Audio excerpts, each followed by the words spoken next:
Bon, salaamaaleykum ñu ngi nuyu ku nekk ci turam ak santom di nuyu ñi nga xamante ne ñoo ma féete ginnaaw te ñu teewee li nga xamante ne moom mooy suñu point de presse wala suñu conférence de presse di nuyu ñi nga xamante ne mooy nuyu gërëm leen yéen taskat xabaar yi ndax dafa am li nga xamante ne moom moo xew ci réew mi te ñun ñëpp ak yéen ñoo ko bokk ñu gis taxawaay bi ngeen ci am di ñuy jox information yi à temps et des informations réelles te loolu dëgg-dëgg moom la ñuy xaar surtout ci taskat xabaar yi fu réew mi amee jafe-jafe wala nekk ci bànneex ñu wax sénégalais yi ñu séddoo information bi xam lu xew ci réew mi. Olof Njaay day faral di wax ni li ay di jàmbat li def waxu te tey li nga xamante ne moom moo nekk ci gémmiñu sénégalais yëpp mooy li nga xamante ne moo xew ci réew mi ndax réew mi depuis daanaka ay weer mu ngi nii wala lu ko weesu réew mi mu ngi ci tuuxi duna réew mi mu ngi ci tàng-tàng bi nga xamante ne dañ ciy wax ni ku ci waxul tey di nga ci wax ëllëg wala ku ci artuwul di nga mës a atte te balaa ñuy yegg ci atte na ñëpp artu ci ku ci mën a wax ku ne nga wax ci ndax réew mi ñun ñëpp ñoo ko bokk te bokk boobu moo tax bu kenn xeeb kàddoom ku nekk na xam ni kàddoom am na li nga xamante ne mun na koo indi ci réew mi ci yàq wala ci defar waaye tey jii lu ñu gën a soxla ci réew mi Sénégal mooy kàddu yi nga xamante ne dana defar ndax lu ñu commencé gis Sénégal mu nuyu ci biir réew mi te ñëpp dégg ko ñenn ñi di ko fay ñenn ñi di ko bañ a fay dañuy wax ni ñëpp a ko war a waxtaane ba tax na tey réew mi réew Sénégal buñ ci xoolee dem ba ci biir am na li nga xamante ne ku nekk war naa yëkkati kaddu te bu ci kenn séntu naan kilifa diine ko war a def wala société civile woo ko war a def wala politiciens ñoo ko war a def képp ki nga xamante ne yaakaar na ni moom bu waxee dinañ ko dëgg même bu fekkee ne ñaari nit ñoo ko dëgg war ngaa mën a yëkkati sa kaddu sénégalais yi dëgg la. situation bu tey bu Sénégal bi dafa jéggi dayoo te ci jéggi dayoo boobu noonu dañuy ñaan ku nekk si ñun ñu mën a jóg def benn 1 minute de silence ci ruux bi nga xamante ne daanu na fële ci Bignona te mu nekk xale bu ndaw nga xamante ne tey jii bu ñuy natt doole réew dañuy natt doole ndaw waaye bu demee ba bu manifestation yi amee ñi ci ñàkk seeni bakken ay ndaw la ñuy doon dina jur tiitaange trop ci Sénégal mais dina jur tiitaange trop ci ëllëg réew mi ba tax na bëgg na ñu jël benn simili à la mémoire de jeune bi nga xamante ne moom moo dee fële ci Bignona ñu leen di ñaax ku nekk ñu retenir suñu suuf def 1 minute de silence.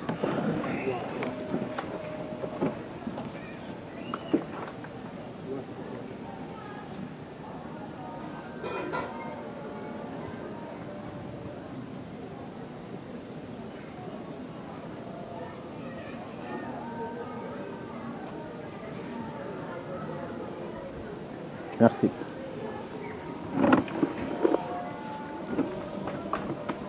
li am ci réew mi jur na tiitaange te ku ci tiitul ku ne rek dafa fekk dañ laa dee te ñun kenn deewuñu dañoo gis yëf yi nu muy doxee ñu xam ni war nañu artu war nañoo wax ndax réew mi comme niñ koy waxee amul lenn li nga xamante ne moo ñu ëppal fayda moo ñu ëppal valeur réew mi Sénégal parce que moom la ñu am te dañuy wax ni ñëpp ñi nga xamante ne ñu ngi ci politique bi ñu ngi ci société civile ak ñenn ñi nga xamante ne bokkuñu fenn ci yooyu noonu ñoom ñëpp dañoo am li nga xamante ne moom la ñu bokk te muy réew mi te ku nekk si ñoom da ngaa war a artu li ñu gis mooy dëgg nañu dëmb ci kaddu président de la république mu ne nañu def tout pour li nga xamante ne moom mooy démocratie Sénégal ñi bañ koo nasaxal loolu mu doon li nga xamante ne dinañ ko rafetlu trop bu fekkee jóge na ci ki nga xamante ne moom mooy jiitu réew mi mu ne nañu def tout pour préserver les acquis démocratiques waaye dañuy wax ni président de la république bu ñu waree préserver les acquis démocratiques dafa am yoon dafa am tëruwaay dafa am nu muy jaar dafa am li nga xamante ne kenn waru koo réeree mbir mooy lan mooy bu ñu demee bay wax ni ñun dañoo war a préserver les acquis démocratiques dafa fekk ni président de la république xam na ni moom warul mën a def li nga xamante ne moom mooy gën a yées li fi Ablaye Wade def wala mu def li nga xamante ne mooy li Ablaye Wade def bu ñuy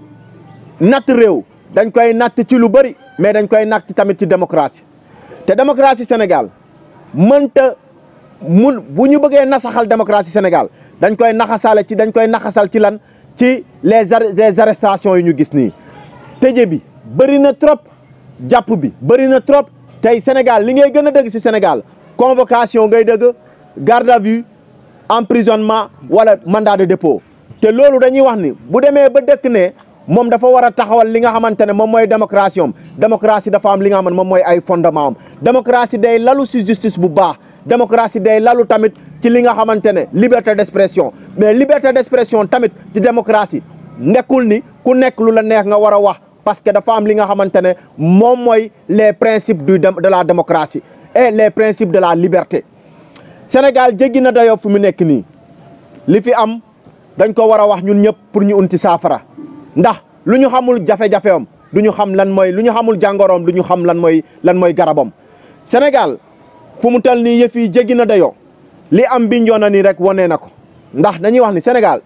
dafa war a nekk dëkk bi nga xamante ne booy dem manifestation ñu ne la ku ci dee yaa perte déedéet parce que démocratie la parce que li tax tey Macky Sall jël nguur gi ci démocratie la lalu te déggoon nañ fi ay discours am yi nga xamante ne balaa 2011 ba 2012 mu nekkoon ay discours yi nga xamante ne tey ku ci yeyoon yàbbi Sénégal ñu jàpp la tëj la mais dafa nekk ni démocratie la ñu nekkoon te moom bu jàppee ni démocratie boobu noonu daf ko war a aar démocratie boobu mooy bay jàpp doomu jàmbur yi ci benn post Facebook jàpp doomu jàmbur tëj ci benn post YouTube ci benn post statut jàpp doomu jàmbur tëj convocation yi la ñuy wax ni dafa doy arrestation yi la ñuy wax ni dafa doy ndax dëkk bu bëgg a jëm kanam arrestation yi da nga koy teg ci yoon emprisonnement yi da nga koy teg ci yoon boo demee tey prison Ziguinchor ñaata nit ñoo fa nekk ñeneen ñi bàyyi nañ leen barki dëmb mais fu mu ne ni ñaata nit ñoo fa nekk ci lan ci li nga xamante ne jóg manifester lan mooy jóg manifester dañuy wax ni la liberté de manifester droit constitutionnel la keneen ku ci bëgg a yey yabbi wala nga bëgg see salfaañe da ngay salfaañe li nga xamante ne ak yelleef doomu adama yi di ñaax ñi nga xamante ne ñoom ñooy préfet yi bu nit bindee ne damaa bëgg marche nañ ko autoriser ndax Sénégal réew mu jàmm la te dañuy wax ni réew mu bañkat la tey waaye tamit réew mu dialogue la lan moo tax nit ñi ba léegi mënuñoo prôner dialogue mais boo déglu discours yi jéggi na dayo bu opposition bi ne nañu génn ci mbedd yi parti au pouvoir ne force restera à la loi te gis ngeen yooyu menace taxul kenn nekk ci jàmm te dañuy wax ni ñun ñi nga xamante ne ñoom ñoo wër table bii dañuy wax ni pour nga xam njëriñu jàmm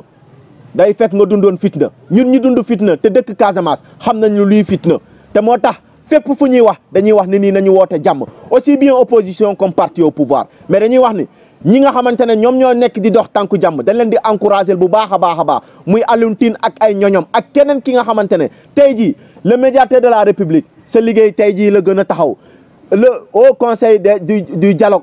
à Innocence Ntap tey la sa taxawaay gën a war tey la sénégalais yi war a gën a gis seen taxawaay ci lan ci doxum jàmm bu leen wax ni kii moo leen fal wala kële moo leen nommé boo leen di dox jàmm bu leen ci xool bëtu jàmbur bu leen ci xool lu neex madame Ba wala lu naqari Madamba dox leen jàmm ndax Sénégal jàmm la soxla ndaw yi ñuy rey nii nag dañuy wax ni dafa doy mort de trop dafa doy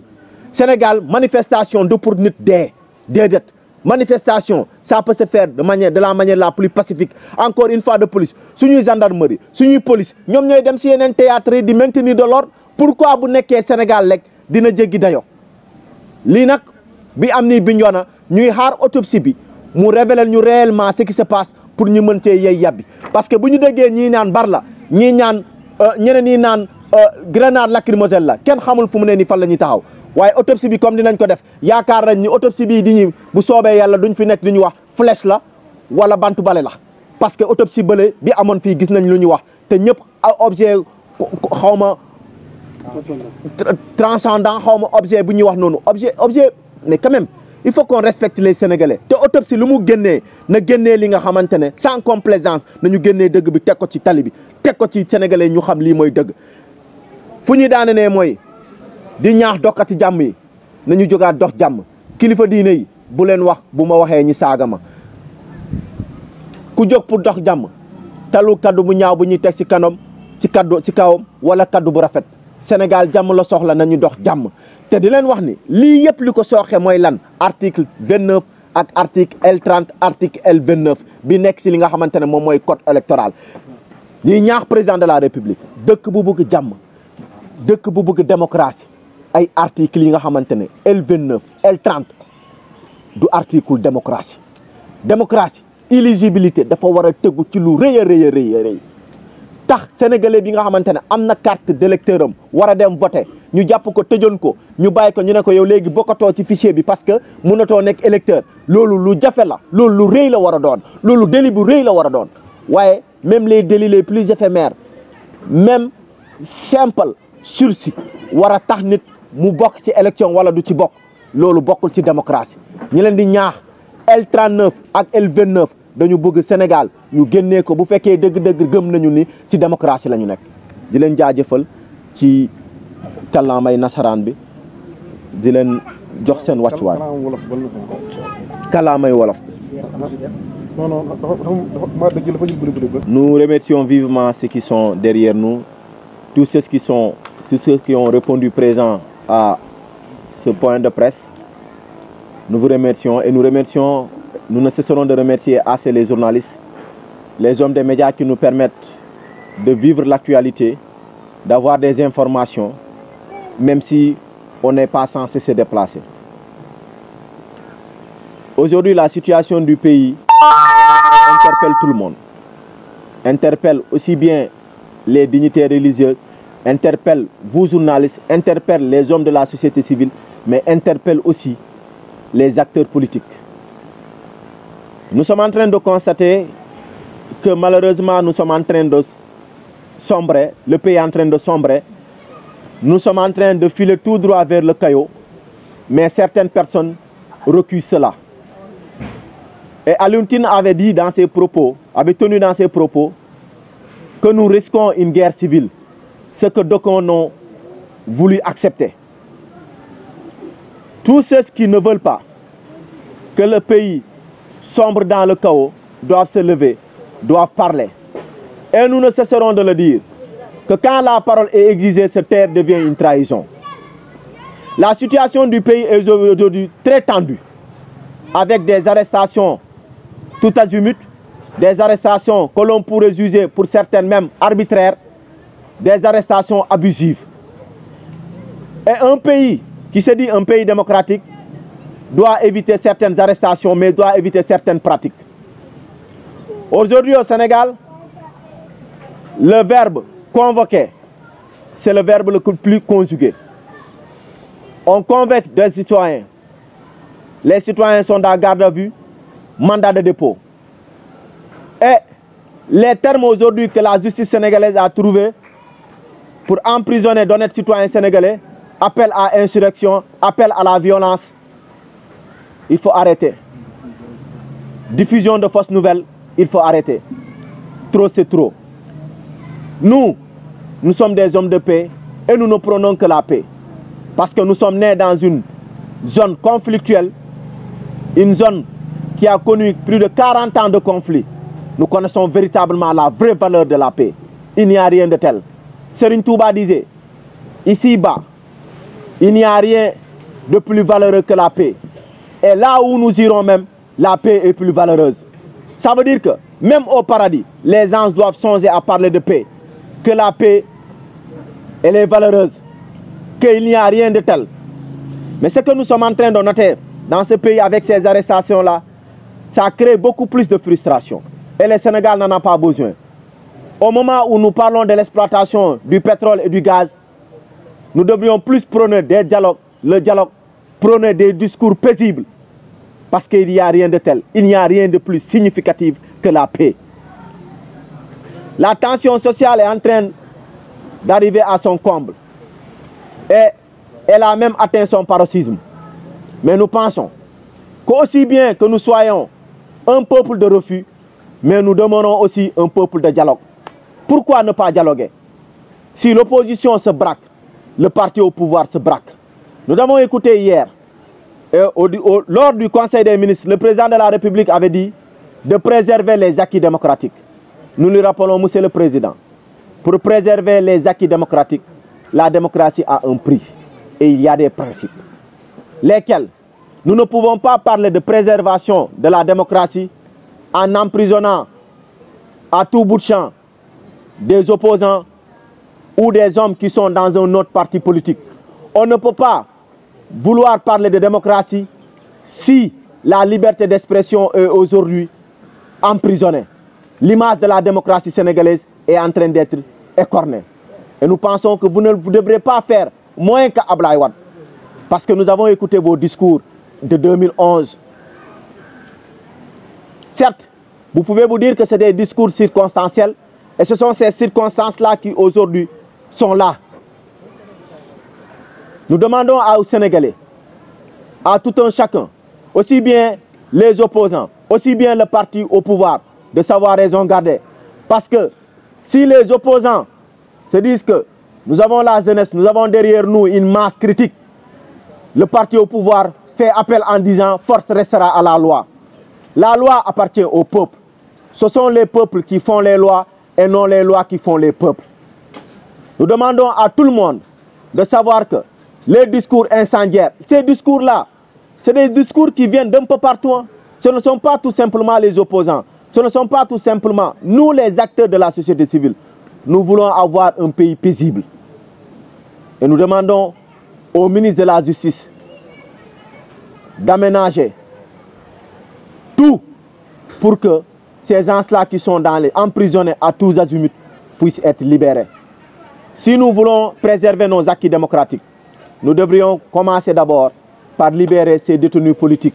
Nous devrions commencer d'abord par libérer ces activistes qui, pour un oui ou un non, sont convoqués et sont emprisonnés.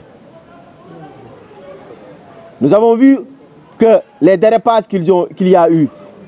la mort de ce jeune homme, et c'est comme si on se dirait au Sénégal, manifester est égal à perdre la vie. Non.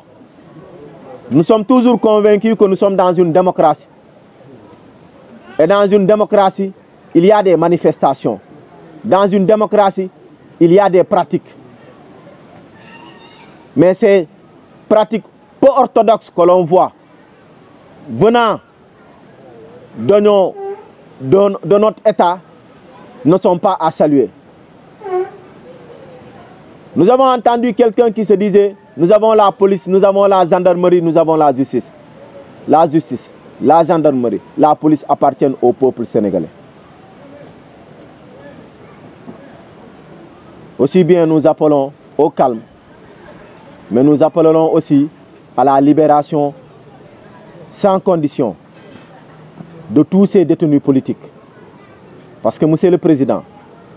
nous ne pouvons pas être à l'ère de l'exploitation de notre pétrole et notre gaz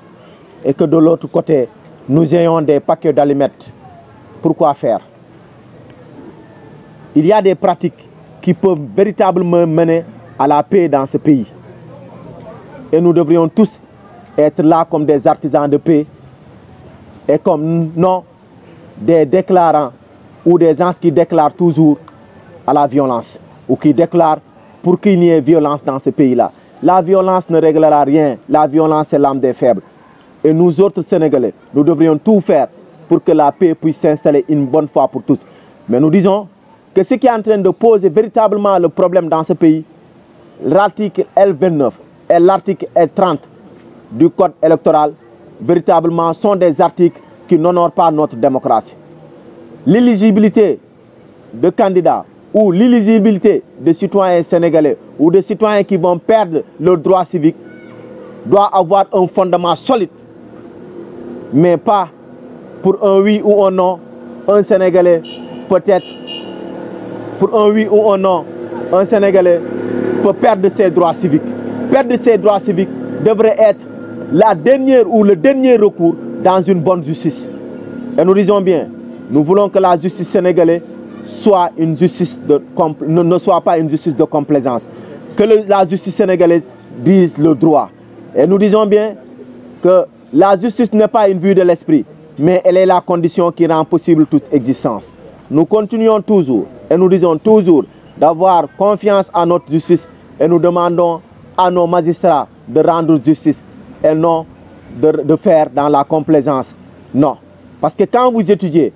il n'y avait personne pour vous assister. Aujourd'hui, vous êtes devenus des magistrats. Dites le droit, rien que le droit. C'est ce que nous attendons de la justice sénégalaise. Concernant les manifestations et les préfets?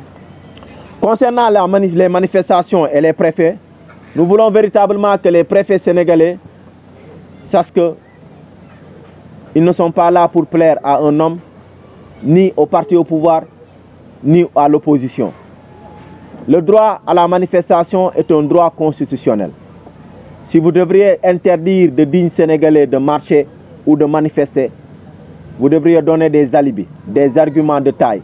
et non des arguments qui sont plus légers même que les couches d'un bambin. Ça, nous le déplorons. Quand vous devriez prendre des mesures pour interdire ou des arrêtés pour interdire les manifestations, ces allégations que vous devriez fournir doivent être des allégations de taille et non des allégations fallacieuses qui peuvent même faire rire un bébé. Nous vous remercions, chers journalistes. Merci beaucoup et nous remercions tous ceux qui sont là présents. Et nous demandons aux Sénégalais de prôner la paix. Et nous demandons aux Sénégalais aussi, nous exigeons de la bouche de chaque Sénégalais qu'il y ait la paix, rien que la paix, rien d'autre